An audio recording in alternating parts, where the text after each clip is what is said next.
ចាសសូមគោរពជំរាបសួរបងប្អូនប្រិយមិត្តដែលនិយមតាមដានស្ដាប់ព័ត៌មានក៏ដូចជាចំណេះផ្សេងតាមបណ្ដាសង្គម YouTube ទាំងអស់គ្នាថ្ងៃនេះ Channel យើងខ្ញុំបាននាំអារម្មណ៍ប្រិយមិត្តមកជួបជាមួយនឹងព័ត៌មានថ្មីតើតើទៅនឹងរឿងរ៉ាវប្រចាំថ្ងៃនៅក្នុងសង្គមអត្ថបទព័ត៌មានរបស់យើងពេលនេះមានចំណងជើងថាគំរូល្អអ្នកលុះម៉ាស់ម្នាក់បញ្ចុះតម្លៃត្រឹមតែ$1ក្នុងមួយប្រអប់ខ្ញុំមិនចង់ឃើញបងប្អូនខ្មែរណាឆ្លងវីរុសនេះទេដើម្បីឲ្យជ្រាបកាន់តែច្បាស់តើតើទៅនឹងរឿងរ៉ាវដ៏គំរូអ្នកលោកម៉ាស់ម្នាក់បានបញ្ចុះតម្លៃត្រឹមតែ$ក្នុងមួយប្រអប់សូមប្រិយមិត្តតាមដានទាំងអស់គ្នាជាមួយនឹងអត្ថបទ Channel យើងខ្ញុំក្នុងអំឡុងពេលដែលប្រទេសជិតខាងជាពិសេសគឺប្រទេសចិន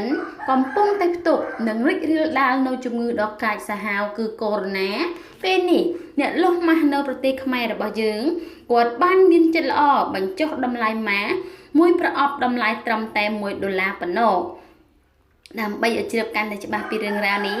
សូមប្រិយមិត្តតាមដានទាំងអស់គ្នាជាមួយ Channel យើងខ្ញុំហើយសូមជួយចុច Subscribe និង Like ឲ្យ Channel យើងខ្ញុំម្នាក់មួយផងចានៅមុននេះបន្តិចនាថ្ងៃទី27ខែមករាឆ្នាំ2020គេប្រទះឃើញម្ចាស់ករណី Facebook មួយឈ្មោះថាឃីមគីមឈៀងបានប្រកាសក្នុង Facebook របស់ខ្លួនដោយធ្វើការលក់ម៉ាក្នុងមួយប្រអប់តែ$1ប៉ុណ្ណោះម្ចាស់ Facebook រូបនេះក៏បានបញ្ជាក់ទីតាំងនិងលេខទូរស័ព្ទទំនាក់ទំនងសម្រាប់អ្នកដែលមានបំណងចង់ទិញផងដែរគួរឲ្យដឹងថាសេចក្តីជូនដំណឹងជាទូទៅខ្ញុំលក់ម៉ាស់តម្លៃ$1.20សេនក្នុងមួយប្រអប់តែដោយសារតែឃើញបងប្អូនជើងកំពុងត្រូវការខ្លាំងខ្ញុំលក់ជូនតែមួយប្រអប់$1តែប៉ុណ្ណោះទីតាំងបូរីកសិកម្មចំការដូងលេខទូរស័ព្ទ098 540 647សម្រាប់បងប្អូនណាចង់បន្តខ្ញុំចែកជូនតែ50សេនក្នុងមួយប្រអប់ទេសូមមេត្តាយោគយល់ថ្ងៃទី2ខែ2 2020នឹងមកដល់ជាង2000ប្រអប់ទៀតសូមបងប្អូនកុំដំឡើងថ្លៃពេកខ្ញុំមិនចង់ឃើញបងប្អូនខ្មែរណាឆ្លងវីរុសថ្មីមួយនេះទេសូមបញ្ជាក់ផងដែរថា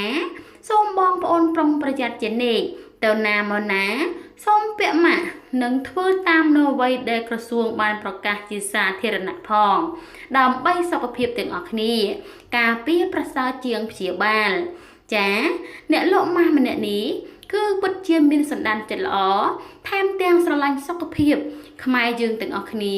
បញ្ចុះតម្លៃព្រមទាំងជួយ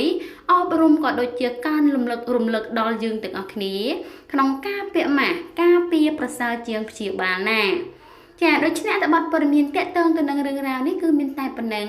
ដើម្បីងាយស្រួលក្នុងការទទួលបានព័ត៌មានថ្មីបន្តពី Channel យើងខ្ញុំទៀត